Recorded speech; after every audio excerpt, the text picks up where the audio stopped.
बेकूब है दुनिया जो भूतों से डरता है। তো হ্যালো ভিউয়ার্স, ভুল ভুলাইয়া পার্ট 3 আসতে চলেছে খুব শীঘ্রই। অলরেডি টিজার রিলিজ হয়ে গেছে।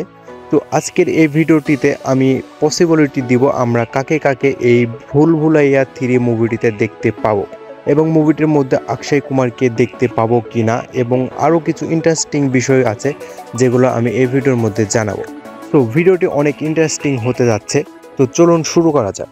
ভুল ভুলাইয়া পার্ট 1-এ আমরা অক্ষয় কুমারকে দেখতে পেয়েছিলাম এবং হোস্ট হিসাবে দেখতে পেয়েছিলাম মঞ্জুলিকাকে এবং আরও ছিল আমাদের সবার প্রিয় রাজপাল স্যার। কিন্তু নেক্সট পার্ট ভুল ভুলাইয়া 2 আমরা অক্ষয় কুমারের পরিবর্তে দেখতে পেয়েছিলাম কার্তিক আরিয়ানকে এবং কার্তিক আরিয়ান অনেক ভালো অ্যাক্টিং করে মুভিটিকে সুপারহিট করেছিল এবং কার্তিক আরিয়ান দর্শকের মন জয় করে নিয়েছিল। পাশাপাশি মুভির প্রডিউসার এবং ডাইরেক্টরেরও মন কেড়ে নেওয়াতে সে একটি লাক্সারি কারও পেয়েছিল গিফট হিসেবে।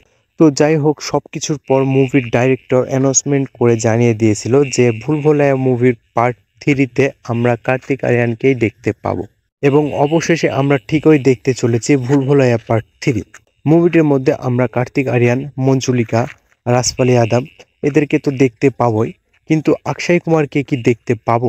99% ধরে রাখুন অক্ষয় কুমারকে দেখতে পাবেন।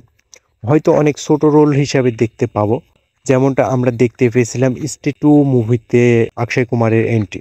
আর মুভির মধ্যে যদি না দেখতে পেয়ে থাকি তাহলে অন্তত আমরা পোস্ট ক্রেডিট সিনে দেখতে পাবোই পাবো এবং অক্ষয় কুমারের ক্যামিওর সাথে সাথে আরও দুজনকে দেখতে পাওয়ার চান্স রয়েছে 50-50। স্ত্রী মুভির ডায়ান শ্রদ্ধা কাপুরকে দেখতে পাবো আশা করা যাচ্ছে এবং ভেরিয়া ভারুণ ধাওয়ানকে দেখতে পাবো বলে আশা করা যাচ্ছে। তো মুভিটি মুক্তি পাবে এই দিওয়ালিতে। মুভিটির জন্য কে কে অপেক্ষা করছেন কমেন্ট করে যাবেন এবং আজকের ভিডিওটি এই পর্যন্ত। সবাই ভালো থাকবেন, সুস্থ থাকবেন, ধন্যবাদ।